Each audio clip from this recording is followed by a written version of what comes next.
Welcome to the Weekly Huddle podcast. I'm your host, Owen, and today I have a new guest on the show, our awesome social media manager and the guy who makes all those cool thumbnails for all of our videos, Andrew. I brought him on because of our group, he's the biggest hockey fan of us, and I'll tie this into hockey in a second. But what we're doing right now is I created, in honor of the recent NHL expansion draft, the Seattle Kraken that just happened on Wednesday, I went back and looked at the rules for the past NFL expansion drafts and then made up a roster list of players that I think would be available if the NFL did another expansion draft. Which, real quick, off the top of your head, where is our team going to be located and what's their name? I've been debating like St. Louis because they had a team, but they can't be the Rams. They have to be something else. It would be St. Louis something. They did just sue the NFL for $1 billion. I mean, St. Louis is probably a good location. So, okay, but we could do St. Louis. We could do, I don't know, what other places in the NFL really want? I'm trying to think of cities that don't have a team right now. I mean, like Alabama, like Birmingham could have a team, I guess, maybe. Orlando. I'm trying to think of like AAF and XFL where they were. Utah, like Salt Lake City, could you have a team? I feel like Salt Lake City might be a good one because that one's kind of a mid-market, in-between place type city. Okay, we'll do Salt Lake City Miners. Should we just do Let's do Salt Lake City Miners. That'll be our team. All right. So we are the Salt Lake City Miners, and so basically the rules were I took some rules from the Houston Texans draft, which was every team has to make 5 players available. Those players cannot have an expiring contract, either UFA or RFA, come the next season. So all these players' contracts have to be expiring in 2023 or later, which is what the year next to their name is. And I put the average cap hit for the remainder of their contract next to that number. So that's what the money number is, to give us like a rough cap of how much these players are going to be worth. Also, the teams can't have more than one player with more than 10 years of experience. And then the team, so the the Salt Lake City Miners would go through and pick one player from each team, which is what the red name is. And then after they do that, you could then, this is where I implemented my thing, because originally it was like you had to pick so many players or up to like 30 million in cap, or like 38% of the cap or whatever. I just did it so we picked one player from each team, and then if you wanted, you could choose to go back and pick a second player. But if you pick the second player, the team gets to choose a player to protect first. So the red are the first player picked. The blue is a team I was going to pick a second player from. The team has then protected the player in blue, and I picked the player in orange after that. So that's breaking down. We just did the math right before we started shooting. After all, I think we have 35 players here highlighted. So also in this magical universe where Salt Lake City does do the expansion draft for the 33rd team, they would end up getting the first overall pick and also would have money to spend on free agency. So they have 35 players, but they would eventually get up to the 70 or however many you bring into camp with free agency and with the draft. This would usually happen before the draft. So I excluded like rookies, as well as like rookies from the 2021 draft, as well as I tried not to pick players who were on the reserve contracts and things like that. I tried to pick players who were either had at least 1 year experience in the league, so 2020 draft picks, or who were significant players enough that it wasn't just like, oh, this guy was on a practice squad, put 5 practice squad players up here, and they're all practice squad guys. I took a couple days, a couple different, like multiple hours across a couple days to figure out this list. It was difficult, but you said you counted 35 players, correct? I think so, if my math is correct. Okay, well, we don't pay you to count. We don't pay you to do anything. We don't pay you at all. It's probably a good thing. With my trusted calculator here on my 2% battery, I have 77.585 million in the cap. You said the cap was 180 million, correct?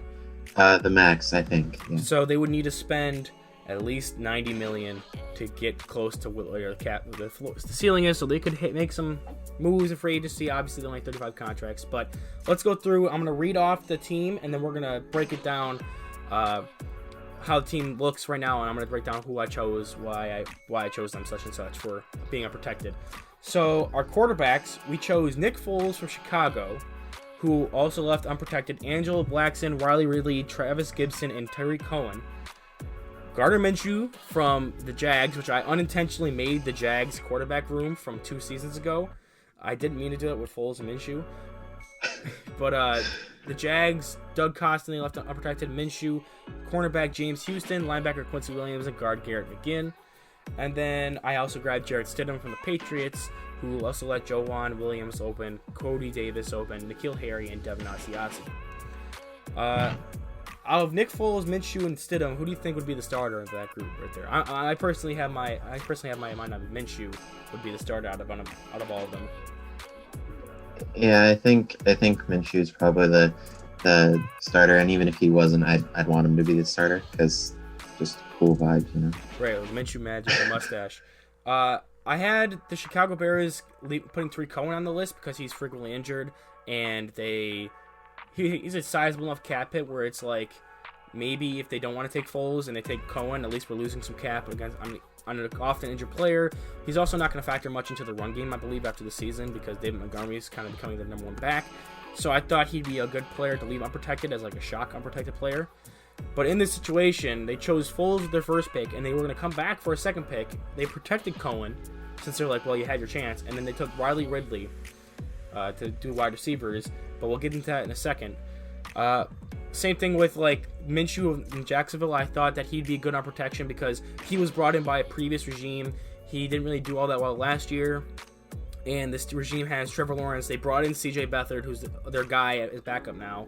And they have Jake Luton. So if they want to expose someone, they probably exposed Minshew over Luton. I don't even think Luton was available to be exposed in this draft, to be honest with you.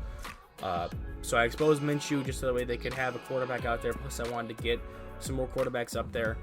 I just thought it made sense for matching the people who brought him in who are no longer coaching this team.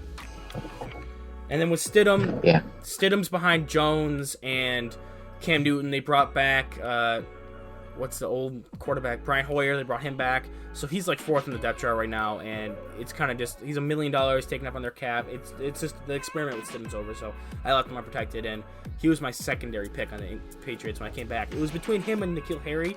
I'm curious to see who you would have taken with that. So coming back around, you already have Minshew and Foles in the roster. Would you have taken Stidham as like this buy low option to try to build him up, or would you have taken N'Keal Harry to boost your wide receivers? Even though we haven't gotten receivers yet.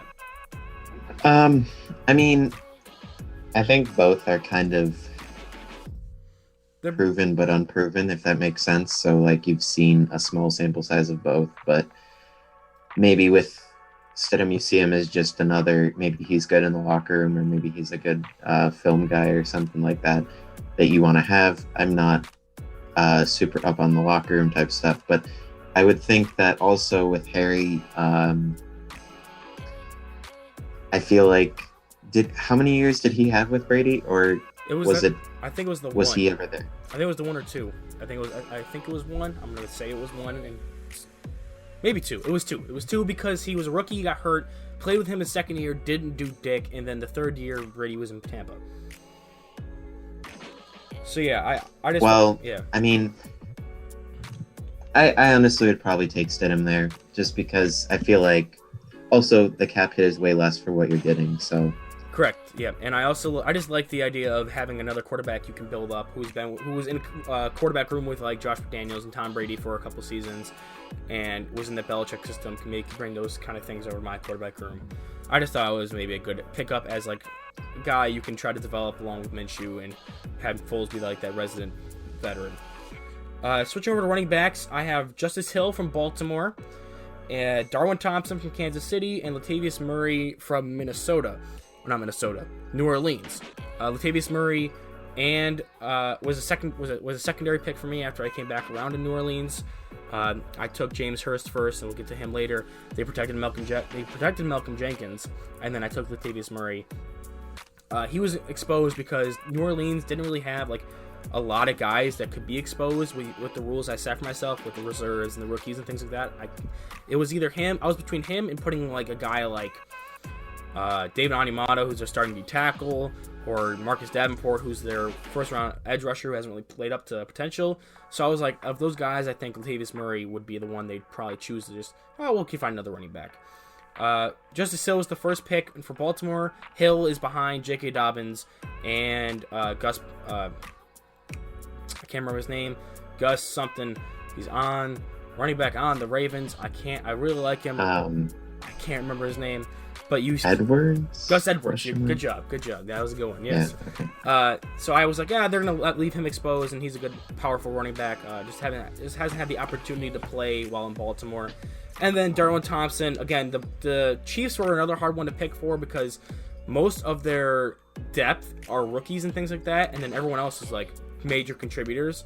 So there were guys who were depth that you could throw up there that was like, these guys could still contribute though, which so for say Darwin Thompson. This running back room I'm okay with because you got a couple young guys with Thompson and Hill, and then you have the resident old man with Latavius Murray to really like he's the pro who's going to be in there and really show them the way. More of like a downhill running style running backs, which we'll get into the offensive line in a second. But I didn't really put too much stock in them. Running backs are running backs. I tried not to prioritize them when going through, and I usually would look at them secondarily to the other positions that are were exposed by teams. Yeah, I would say that running back is something that not only can you get it in an expansion draft, if you're talking about the fact that an actual draft hasn't happened yet, you still wanted that, you could take those in later rounds and stuff and get somewhat similar value for probably about or if better than what you'd be getting here. So I went into it with the same mindset. Wide receivers, we took Andy Isabella from Arizona, who also left unprotected Jordan Phillips just because he's a backup D tackle making $12 million. I thought they'd leave him unprotected. Tanner Vallejo, who is another special teams kind of linebacker. I didn't really find a spot for him on the team, so I was debating taking him as well. Justin Murray and Deion Calhoun, some backup offensive linemen. Andy Isabella is now buried behind A.J. Green and DeAndre Hopkins and Jalen Darden, and they have all these Jalen Darden is the one they drafted, I believe. And they signed all these guys and drafted all these wide receivers, and he just hasn't really gotten a good foot forward in that process. So I thought, hey, he'd be one that they would leave exposed because they don't really have a spot for him, and he'd probably be like your number one, if not your slot guy. Which a lot of these, I tried to build the wide receiver core with like different skill talents. So then I have Tyler Johnson from Tampa Bay. They just had so many good players. You're kind of struggling to try to pick who can be exposed. I went with Tyler Johnson just because they brought in more wide receivers. They have their top core set up with Mike Evans, Chris Godwin, Antonio Brown. They got Scotty Miller. They have a bunch of wide receivers, so I didn't really think he fit as like a starter right away, and they thought he could be expendable to protect their other guys.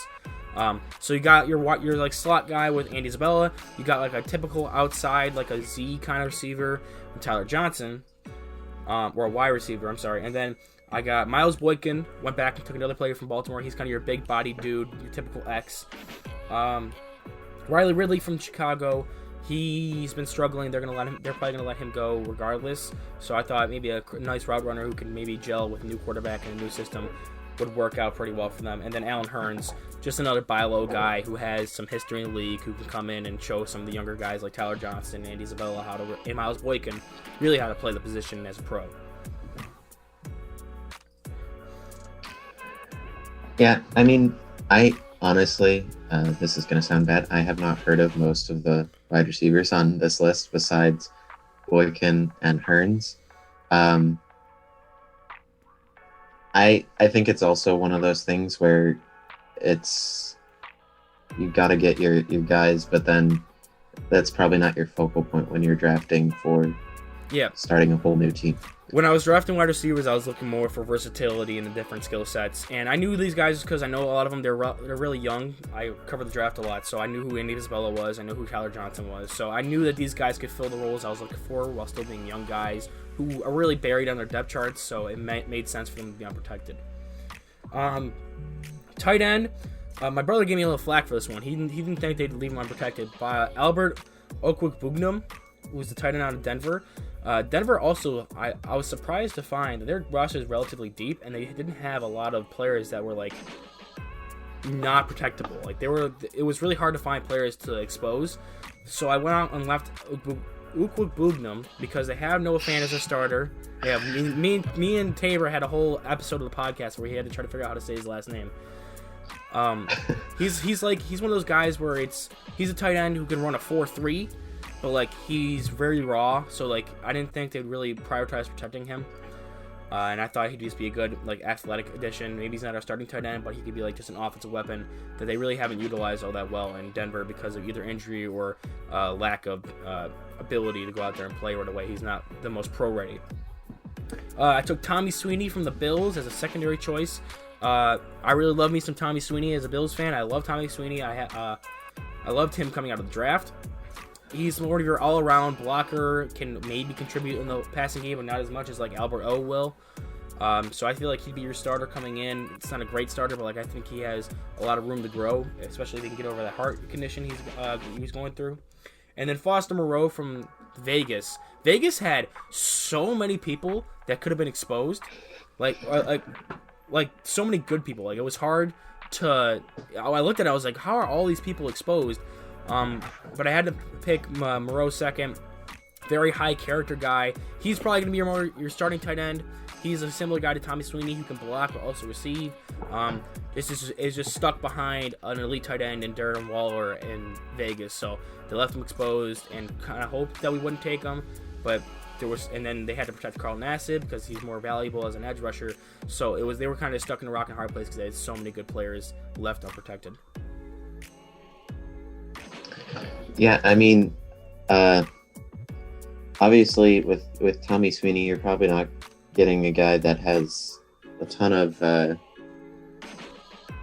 catch and run potential, but he is a guy that, like, especially since I follow the Bills primarily, he's stuck behind not necessarily tight end depth, but receiving depth. Mm-hmm. So, I mean, the Bills utilize more wide receivers than a lot of teams in the league, so you'll see them come out with 4 guy sets, and most of them are wide receivers. So, especially because Knox is in front of him, you're not going to see him as much. Right, and I thought that even though Sweeney and Moreau don't get that many opportunities, they don't really have that upside as a receiver, but Albert O has enough upside for all 3 of them combined, so I thought, yeah, even though he's not he's just basically a glorified, like a big body wide receiver, I thought that these 2 guys being these solid all-around tight ends can be our starters as we develop another guy who's more of an athletic freak.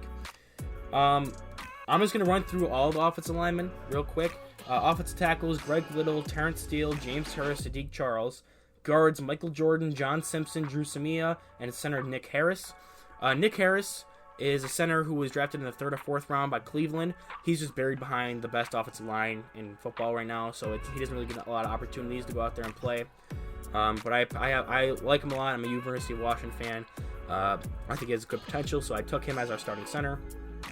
Michael Jordan struggled for the Bengals, but I think he started in the league, so I thought I needed some starting potential out of them. Drew Samia, same thing, wasn't really great for the Vikings. He was more of a backup now out of Oklahoma, and I thought, well, he still has some starting experience and things like that, so I brought him on. But at guard, John Simpson from the Vegas Raiders, I think is our highest upside guy at guard. He's not really utilized a lot, but the Raiders don't really know what to do with offensive linemen, obviously, with his past off season. So I thought, yeah, I'm gonna steal him real quick. My first pick, it was between him and Carl Nassib, and I thought Simpson was just a guy I couldn't pass up with the lack of really good interior offensive linemen in this group. The tackles have a lot to be left desired. Greg Little, 2nd round draft flop. He really needs some time to work. Maybe he can change the scenery, can fix him up. He also has dealt with injuries. Terrence Steele came in last year as an undrafted free agent for the Cowboys, who was when Tyron Smith got hurt, and he did okay. He performed admirably for an undrafted free agent at left tackle. So I thought there's something I can work with there. James Hurst, I believe he's on the Steelers. Unless I'm going fucking insane. No, he's not. Where is that? Oh, New Orleans. He's just stuck behind one of the best tackle duos in the NFL with Ryan Ramczyk and Teron Armstead? No, I don't know. The other tackle. I can't really remember now. I'm trying to fly through these real quick. But he's stuck behind. He's their 7th swing tackle, so I thought, okay, we can pick him up. Hopefully he can maybe take a starting job, as he's really buried behind the other two guys there. So the offensive line's patchwork, you definitely have to work on this with your free agency and your draft. But I think you have maybe, like with Terrence Steele and John Simpson and Nick Harris, like maybe 3 potential starters in this group. And then some veterans that can push them for spots as well and teach them what they know. Sounds like good to me. I didn't expect you to really know a lot of these guys. That's why I kind of just ran through them real quick. Going to defensive ends, Ben Benogu from the Indianapolis Colts, kind of buried behind the depth chart there. So I thought, and he has, I believe, a decent cap hit. Let me see what it was. 1.75 million. So I mean, it's not crazy, but like it was them having enough edge rushers and just defensive linemen ahead of him that it was like, okay, we can let him go. Solid starter for, he's played NFL games, has NFL experience. Zach Sealer, who was drafted by the Dolphins, I took him from the Dolphins, my first pick. Dolphins had a lot of good players left to be exposed as well. He's a solid starter, again, rotational guy, so not world beaters, but these guys would come in and set a solid rotation. And then finally for my last D end, LJ Collier, first round pick from the Seahawks a couple years ago. Hasn't really played all that much. I don't know why, if they just don't like him right now, but I thought I took him, former first round pick. Maybe I can get that potential that they saw in him. Even though he was projected to be a third round pick, they took him the first. I thought maybe taking this guy, I can bet on him change of scenery and really reclaim that potential that made the Seahawks want to draft in the first round. Switching over to D tackles, Tyler Johnson out of Atlanta. Just a solid nose tackle, interior run defender guy. That nothing too fancy there. Decent cap hit, so I thought they would let him go, especially because they have other D tackles there on their roster. Jerry Tillery, another first round pick who flopped hard for the Chargers. Maybe reclamation project. Hopefully we can. He was projected to be a very good pass rusher out of college, so maybe we can take him and fix him up. Kingsley Keke, another guy, like third, fourth round pick out of Texas A&M for the Packers. Just another guy who's a run stopper on the interior. Nothing too crazy. Chris Wormley from the Pittsburgh Steelers, kind of a defensive end, D tackle mixed kind of guy, like a Quentin Jefferson for the Bills. For a Bills reference there, for you to understand. Another guy who has flexibility across defensive line and has some starting experience. As well as Greg Gaines, D tackle, more of a nose tackle, run stopper, same thing from the Rams. Just more guys, I think, that can come in and really set the line of scrimmage for us, which would be very important when you're talking about an expansion team that is very light on talent you can get on a defensive line. Just got to get some hard workers in there that can stop the run and maybe have some potential, like some reclamation projects with the potential to be able to get after the passer. Yeah, I think you said that pretty well. You're not going to get top-of-the-line talent from an expansion draft, obviously, because that's the kind of the point. But just trying to get some people that are stuck behind depth guys, or stuck on a long depth chart, or even guys that aren't that great, but you can bring in other guys in free agency that weren't there or offered for you to be able to take there. So yeah, makes sense. Linebackers, Jamie Collins from the Lions, different regime coming in. He has a $10 million cap hit. I thought that it just made too much sense to not put him up there because it would free up some cap. They have their own guys they want to bring in. I just thought it's a way to get out of that really bad contract that the last regime signed for this team. Bryce Huff, he's more of an edge pass rushing linebacker from the Jets. The Jets didn't really have much of anything, so I just took him just to fill out my linebacker room, maybe get some pass rush from the interior middle linebacker position, or maybe switch him to D end. I didn't know really where to list him here.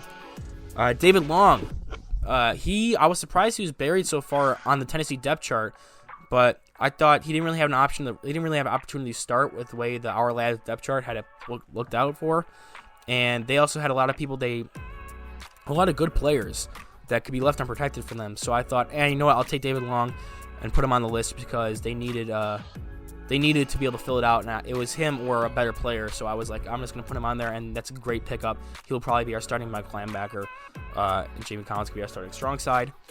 And then Kaliki Hudson, another young guy from Washington, but Washington has just a stacked front seven, so he didn't really have a lot of opportunities to start. Could be a good weak side linebacker for us.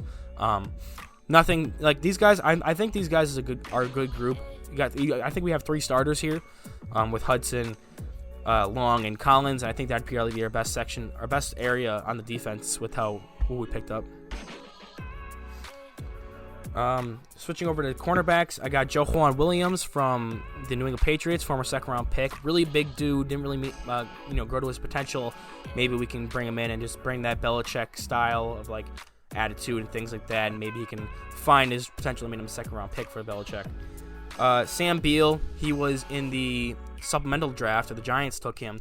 He was really good. I heard a lot of good things about him coming out, and I think it was 2015 supplemental draft, and they gave up a third-round pick to take him, so he hasn't really found a way onto the field. The Giants also have brought in a lot of corners to compete with him, so I feel like if we brought him out and gave him some opportunities to start, he can maybe take the next step. Taviri Thomas, to be honest with you, didn't really know much about him. I went off of it. I'm pretty sure, let's see. I can't remember what team I took him from. Trying to look real quick. I know it was a team. I didn't really have a good idea of who to take. Houston. I was between, because I was like, he was a $2 million paid corner on Houston. And I was like, and they had a bunch of other corners. I'm like, there's nothing really to sift through here.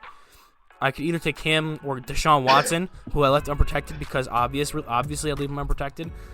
But I was like, I'm not going to take Deshaun Watson. I was like, I'll just take a corner. I need another corner. Sorry, Tavir, I don't really know much about you.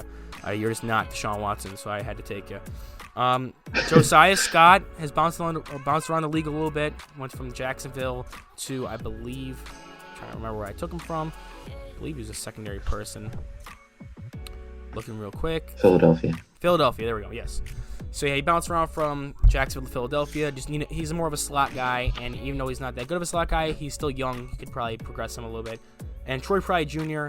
from the Carolina Panthers, liked him coming out of, I believe it was Notre Dame. He's a bigger corner, same motives like Joejuan Williams, and in some respects Sam Beal. So I thought we just had like a guy who matched the player profile we were bringing in, with some room to grow as a young player. And then finally, safeties, Jaquan Johnson from the Bills. Really stuck behind Hayden Poyer, but he's always that third safety we have going out there, and is also a good special teams ace.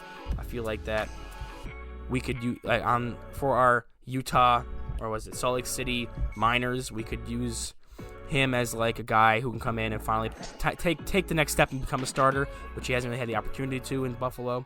And Terrell Burgess, another guy buried on a depth chart in LA. Probably is going to get some decent playing time as a nickel guy this year, but I believe that they had better players they had to protect, and he can come in and really take over as like our two deep safety kind of grouping here. I know I kind of blew through them, but we're on like a time crunch right now. Me and Andrew here on like a time crunch. I didn't have a ton more. Yep. Any. Sorry. No, go ahead. Sorry. I didn't have too much to say about that. Just that I think, at least with Jaquan Johnson, I think he had potential. I remember bringing him in the draft and wanting him to succeed, but he is also, like a lot of the things that I've said so far, start behind two very good safeties. So yeah, I don't think he's going to wind up playing. That's the case for a lot of the guys I've drafted here on defense, outside of like maybe linebackers. Stuck behind guys and just needed to get new opportunities to see what they can do for themselves. But yeah, that's our roster. It's not great, but I mean, you'd get the first overall pick and almost $100 million of work with a free agency to try to build this team up. I think this is a good base, a good floor to start out with, and I would be excited if I was Salt Lake City, because I would like to see where they went with this, because I like this a lot. I'm probably gonna get a lot of backlash on who I left unprotected and stuff like that, but I have arguments for everyone I left. I'm probably gonna post this up I'm probably gonna leave the blank one, post it up on Reddit, see how people's reactions are, and hopefully we can get some good response to this episode. Yeah, it was good to see. I think obviously with any expansion draft, especially in the NHL, but I would assume it would transfer over to the NHL. I mean, you're gonna get, your team usually isn't gonna start off being great. It's the moves you make afterwards. Yeah, it's a lot of free agency, a lot of trades even sometimes, and you can do all that and the team might still suck, but you're just trying to get a somewhat confident roster to start off the season with. Yeah, I just thought this was a cool idea to make. I spent a lot of time making it, so I was like, I wanted to share this with the podcast. I thought this was a really cool tie-in to what's going on with the NHL right now. And I just was really curious how the draft used to work and how it would look like if it happened tomorrow, excluding, like I said, rookies and things like that. So teleport us back to post or pre-free agency NFL, and this is kind of what it would look like. Kinda. I had to take some liberties here, but I did my best with how it was. Any final closing remarks, Andrew?